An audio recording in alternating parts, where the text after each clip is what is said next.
Quelques semaines après la naissance de Luther dans une cabane de mineurs en Saxe, Ulrich Zwingli naquit dans un chalet de berger en 1484 dans les Alpes. Bien qu'il fût originaire d'un milieu humble, Dieu avait un plan et un but pour sa vie bien plus grand que les montagnes et les vallées dans lesquelles il avait grandi. Vers l'âge de 13 ans, son père, qui souhaitait qu'il ait une éducation, l'envoya à Berne pour étudier. Pendant qu'il était là-bas, un danger faillit compromettre son avenir à cause de son esprit vif, son intellect vif et ses capacités de leadership. Les moines essayèrent de le recruter.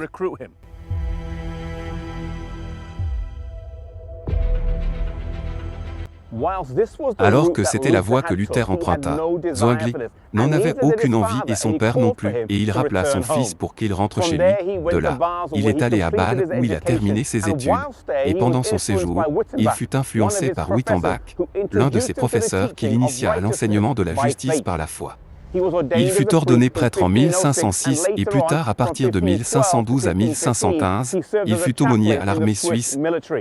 Et à son retour chez lui en Suisse en 1516, il fut envoyé à la paroisse d'Einsiedeln, non loin d'où il avait grandi.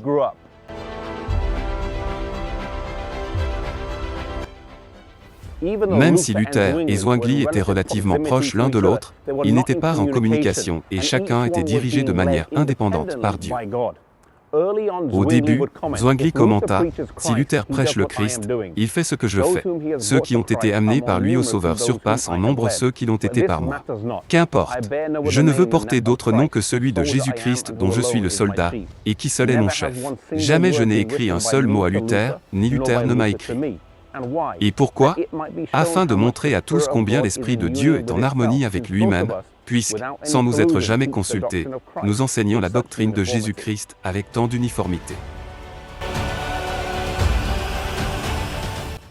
Un poste se libéra à l'église Grossmünster ici derrière moi, à Zurich en 1518, et Zwingli quitta son poste et prit la place et vint ici d'où il dirigea le travail de réforme dans la réforme suisse ici.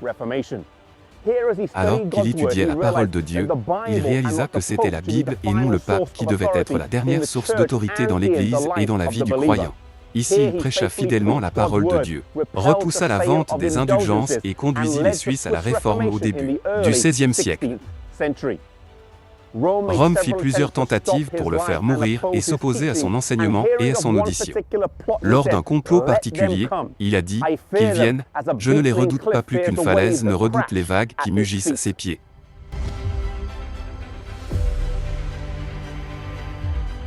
Réalisant combien peu avait été gagné en essayant de supprimer les enseignements de Luther en Allemagne, ils ont demandé un débat avec Zwingli à Baden le 16 mai 1526. Le conseil de Zurich lui interdit d'y aller, sachant bien que s'y rendre signifierait une mort certaine. À sa place, deux de ses étudiants, Haller et Écolampade, y allèrent. Là, ils rencontrèrent une foule de prélats de l'Église et des docteurs, y compris le champion de Rome, le docteur Eck.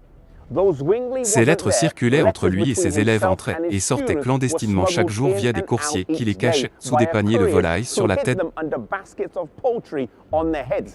donnant à Zwingli une occasion de diriger les débats.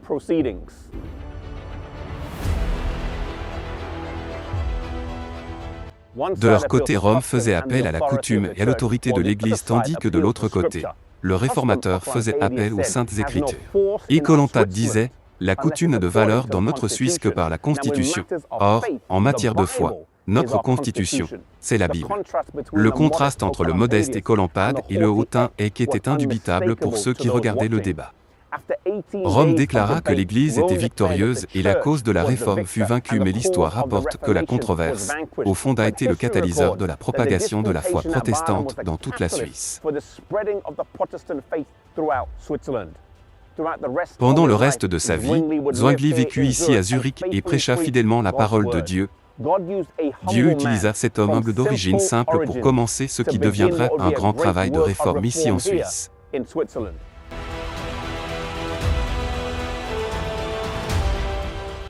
Zwingli fut utilisé pour démarrer une œuvre puissante de la réforme ici en Suisse.